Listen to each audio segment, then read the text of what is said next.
So, hello and welcome back to another episode of Sagil Talks Too Much. And this is the 10th episode of our show. So, congratulations to all the listeners listening to this podcast. Today, we have the founder of Neuropixel.ai, Mr. Amritendu Mukherjee.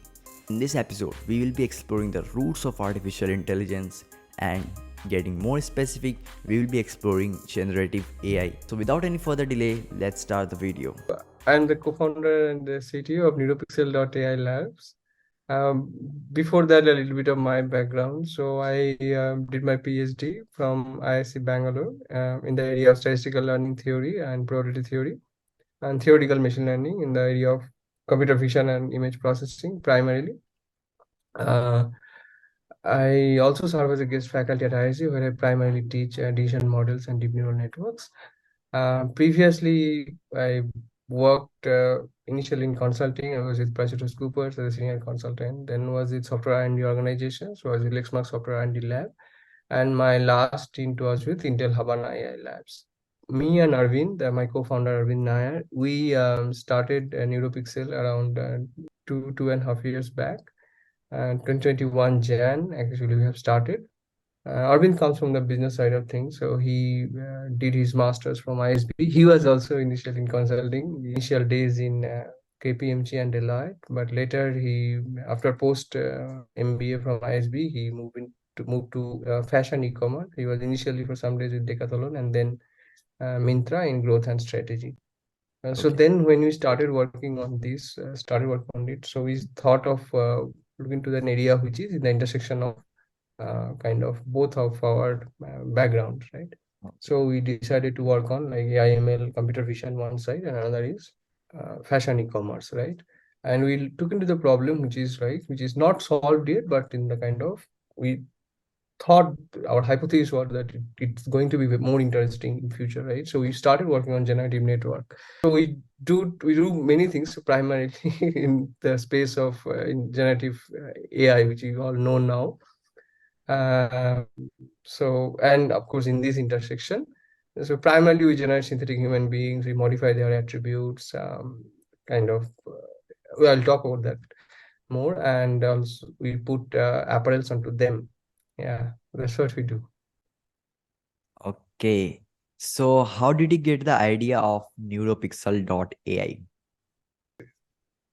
So the problem statements and all, it was not like for me and Arvind, it was not like something that we were not able to sleep with. It's not like that, to be very honest. It was just we thought of working a problem where we can leverage both our expertise and background. So that was the primarily the broad idea. The kind of where I could kind of help building it, and Arvind could help kind of make strategies in order to build a business with it, right? That was the basic understanding, and also our whole idea was like to build kind of a interesting deep tech kind of organization, which also kind of enhance customer value. That was the broad idea, right? And then we thought we will work in this fashion e-commerce. This is the area as a domain, and then of course we'll try to look into the problem which is like has not been solved yet, but where we thought that it is going to be solved, or it is going to be like see a significant trajectory changes in recent years. So that was the idea, and Neuropixel.ai is basically we working on neural networks, so that's where neuron comes from. And pixels are like, as you all know, like the images are primarily pixels and printed. So we thought of okay, neuropixels and all, right. So yeah, that was the idea, the neuropixel. Okay. So, one very common question, and previously I have asked this same question to two more guests that I have had previously on my podcast. So, when we talk about artificial intelligence, there are a lot of definitions about it. But from your expertise and understanding, how would you describe artificial intelligence? That's a great question. Uh, I'm not sure like which is the right definition of it. There are many actually. There is a one is very famous by Jan LeCun and all. But broadly, what it means is like so there are two things, right? So the traditionally it was like if you could kind of, so that was the machine learning is primarily like if you could kind of kind of train a machine, how to learn and how to perform tasks which humans do. That's a broad this thing, right? Which is basically a machine learning. So it basically help the machine to learn the patterns, etc. and all. So there is broadly there is another name for this also, pattern recognition, because that's what we do, or curve fitting. That's what it is broadly. That's what it is, right? But artificial intelligence actually, and kind of if you go to kind of great works of Jeffrey Hinton, Carl Finstrom, etc., you'll see primarily, as the name suggests, is primarily to understand how intelligence work, and try to kind of mimic that, or try to kind of develop a system that mimics that, how intelligence work, or how basically the brain functions, to mimic that in the system wise, which you also know nowadays as kind of artificial genetic intelligence, etc. AGI, as you know. Yeah, so that's as a scientist, that's my understanding. So did generative AI, come very late after artificial intelligence, and the real hype, if we talk about, started after Chat GPT? So to conclude this, what is generative AI? Okay, let me talk a little bit of history about this. So now primarily, the if you see that the generative networks, or the broad problems the generative networks tries to achieve, or any generative model, let's say the networks, I'm coming later, generative kind of generative model that tries to achieve is, try to understand is, you observe certain data, right? Now in a classical problem, and also if you see a classical problem, so you have data and for, let's say, defined classes, and you want to understand what belongs to what classes. That's one problem.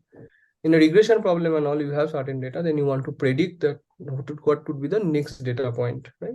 Given certain kind of the dependent variable where the next value could be, if I give the other variables, or the covariates value, right? But the generative model that tries to address a defined problem. What is it broadly? You observe a data set, you observe certain data points, you observe a data set. Then you try to understand the underlying distribution from where the data is coming. Assumption is that the data samples are primarily kind of IID, which is basically identical and independent.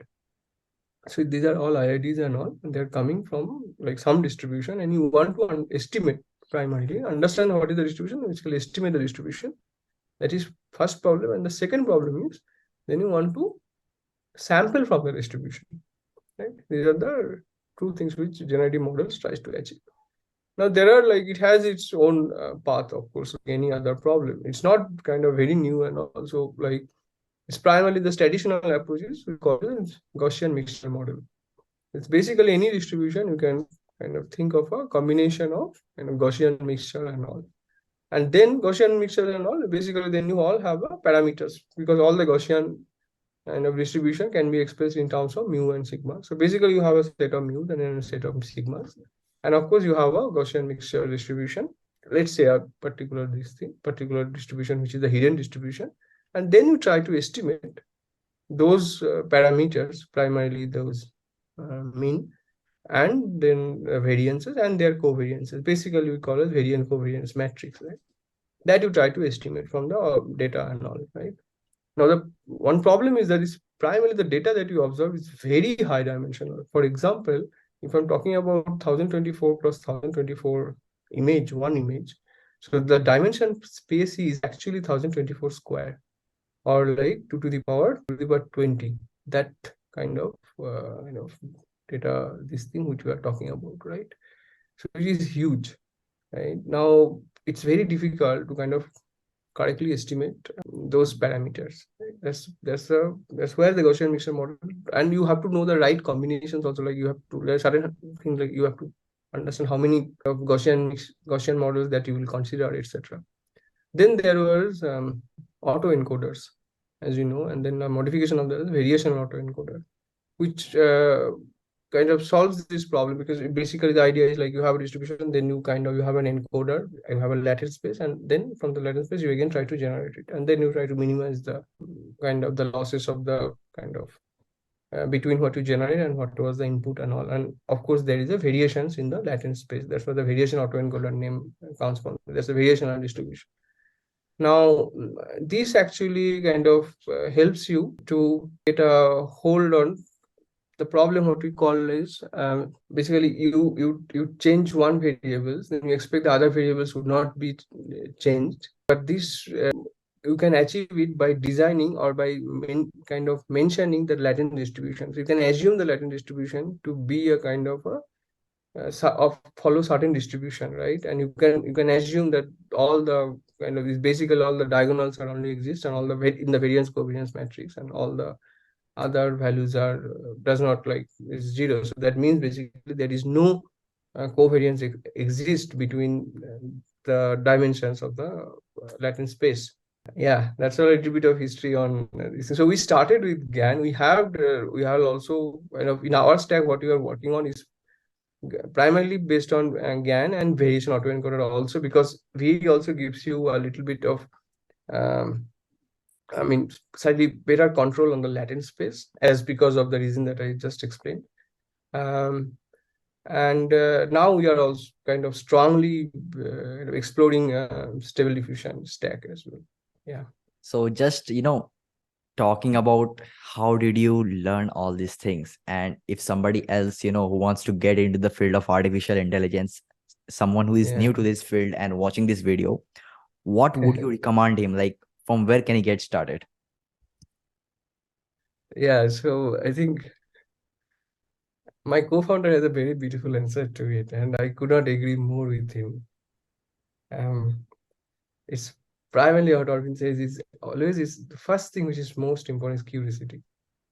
Nothing else is more important. You just need to be curious enough to explore further. That's the first thing, right? Now, as a research students and all, like if someone takes this path and all, these are a lot normal, like there are certain coursework that a person will go through. And in the course of your research and all, you will kind of get through all the fundamentals. Now, broadly, the machine learning foundations are primarily three. One is optimization, primarily convex, of course, then non-convex.